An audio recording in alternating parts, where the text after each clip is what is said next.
Hi everyone. In this video, we're going to be going over the basics in Java programming, and we're going to begin with data types. So to go over briefly some things you should know about, a variable is a name for a space in the computer's memory that is reserved for a value, and the value can be anything from a number to a letter. And then a bit is one binary digit. So what I mean by binary digit is a number such as 0 or 1, because the computers function in mod 2 or the binary system, which only accounts for digits 0 and 1. And then a byte is equal to 8 bits. So let's say you have 3 bytes, right? You converting that would just be 3 times 8,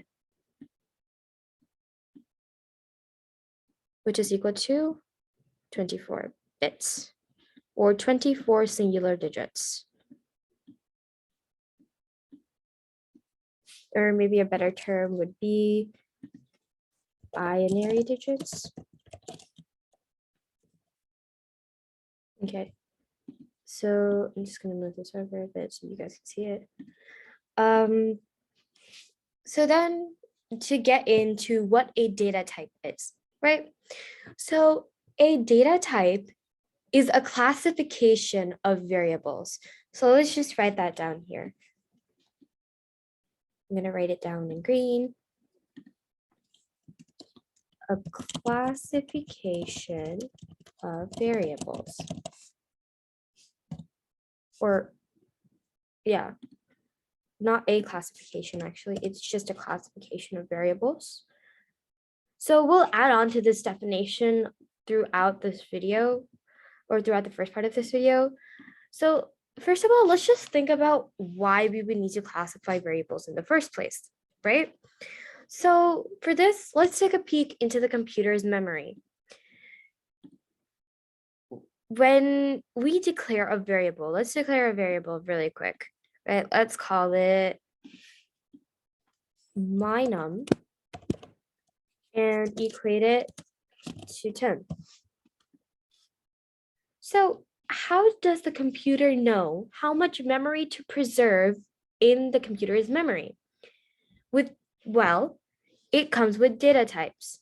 So let's just visualize the computer's memory. Let's draw a rectangle. This is supposedly the computer's memory. And the circle over,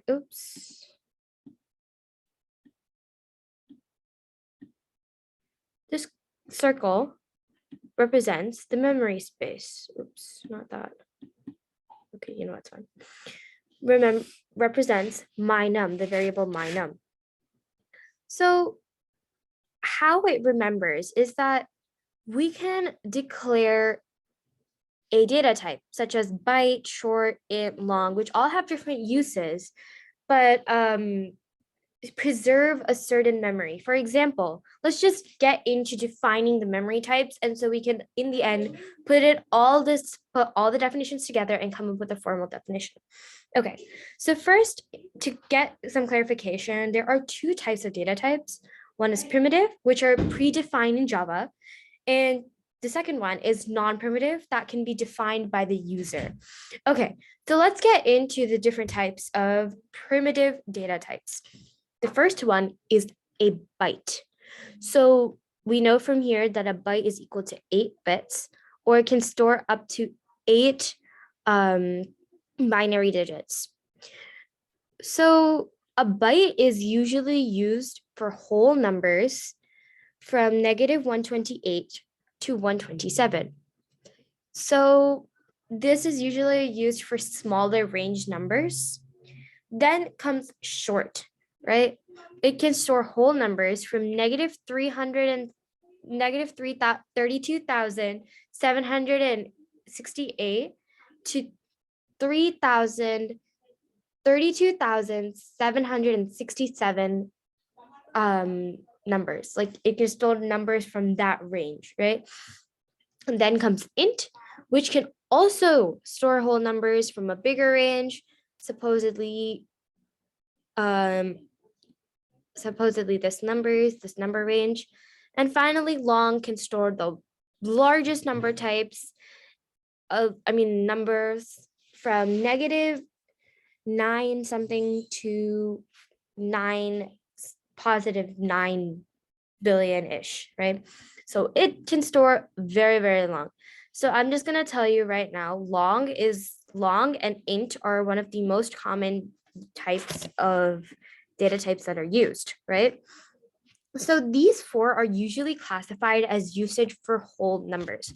So let's look back at our example for my num, right? Here we have defined our my num as 10. But if we were technically to run this in any Java runner like Eclipse, it would show us an error because we've never declared a data type for it. So let's think about the best way, the most efficient way to classify this, right? So let's look at the qualifications for my num. It is a whole number, which means that it's going to be one of these four. Then let's look at the value of the number.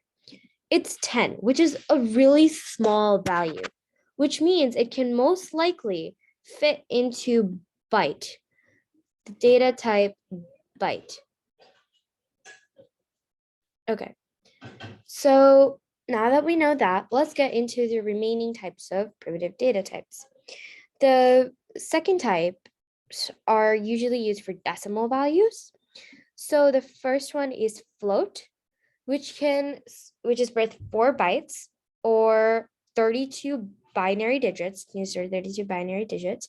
It is used for decimal values and can store up to 6 to 7 decimal places. Then comes double, right? A double stores fractional numbers or decimal values and is good enough to store 15 decimal values, right? So that is decimal value. So say if we had created a my num to be, let's edit this. Let's create another variable. Let's call it my num2.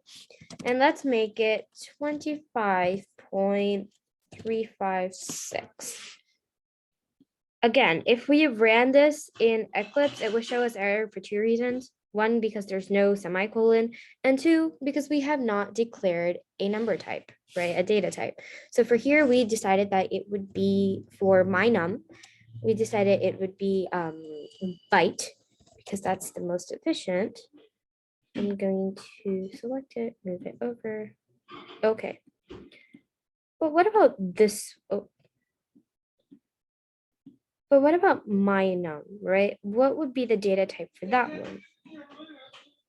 So my num would be classified as, well, I would believe it would be classified best as float because it's storing a decimal value with 3 numbers. So that should be the best. It should be more than enough to fit into float. So how you declare a float variable, there are syntaxes for each one of them. So I'll be going over the syntax in the next video, but just to give you a brief idea, it's usually declared as float. I'm going to bring this closer. And at the end of the number, there's usually a declaration of it. So you put F, a letter, single letter. So it's really important you know these data types at the back of your hand when you're using Java, because your computer needs to know how much memory to store. So now that we've gone over basically all of the classifications except for Boolean and char, let's just think about a numerical definition for this, right? So we can say that it is a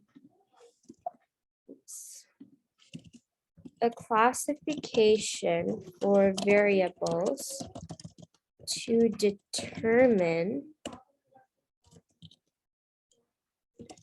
the amount of memory that needs to be reserved in the computer's memory. So that's the most generalized definition. It could be specified even more, but this is one of the most basic. So finally, let's go over Boolean and char.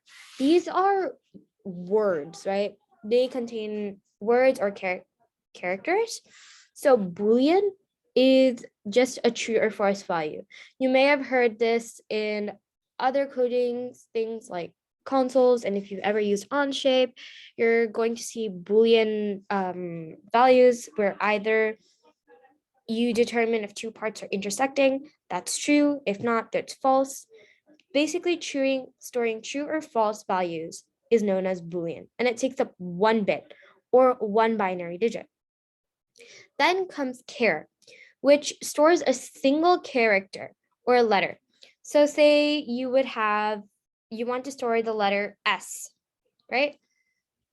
You would use the char data type, declare a variable, and then equate it to S, and that would be your char variable. We'll look more into the syntax and how these run in Eclipse or any Java programming console in the next video. But just as a beginning, this is the introduction. Thank you so much for watching this video. If you have any feedback, as always, please put them down in the comments. This is my first programming video, so I'm still a bit shaky, but yeah, thank you for watching. Bye.